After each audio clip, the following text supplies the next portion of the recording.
Hello বন্ধুরা, welcome to my channel. বন্ধুরা, WBSSC group সির পরীক্ষা খুব সামনে। তো এই পরীক্ষার সিলেবাস তোমরা ফলো করলে দেখতে পাবে একটা নতুন টপিক, সেটি হলো এনইপি অর্থাৎ ন্যাশনাল এডুকেশন পলিসি।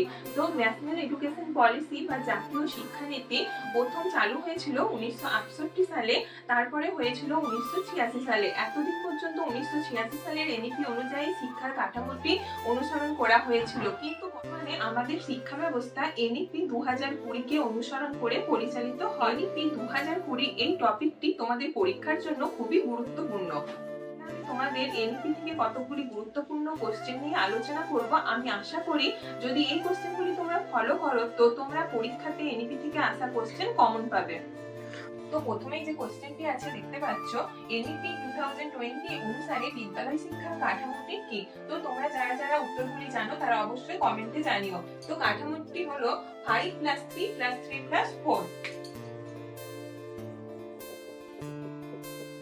তো দ্বিতীয় কোশ্চেনটি দেখতে পাচ্ছ, কোন ক্লাস পর্যন্ত বাধ্যতামূলক বাংলা ভাষার উপর এনইপি 2020 তে জোর দেওয়া হয়েছে? তো পঞ্চম শ্রেণী পর্যন্ত, ক্লাস 5।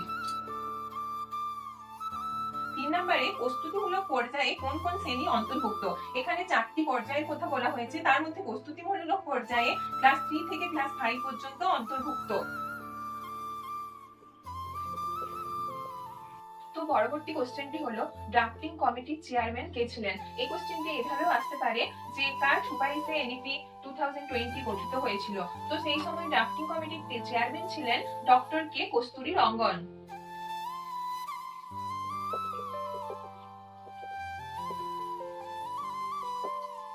5 নম্বর কোশ্চেন, এনইপি 2020 অনুযায়ী এবিসির ফুল ফর্ম কি ছিল? তো এবিসির ফুল ফর্ম ছিল একাডেমিক ব্যাংক অফ ক্রেডিট।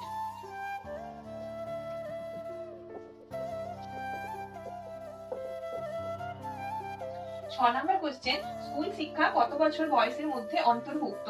তো স্কুল শিক্ষা এখানে বলা হয়েছে 3 থেকে 18 বছর বয়সের মধ্যে অন্তর্ভুক্ত।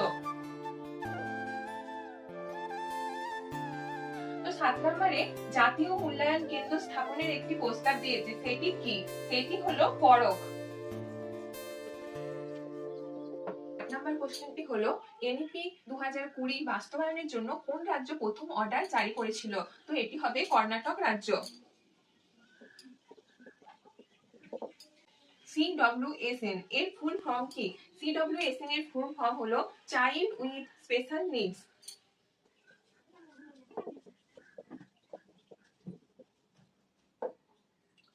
পরের কোশ্চেনটি, প্রাথমিক বিদ্যালয়ের শিক্ষার মাধ্যম কি হবে বলেছিল এনইপি 2020 তে?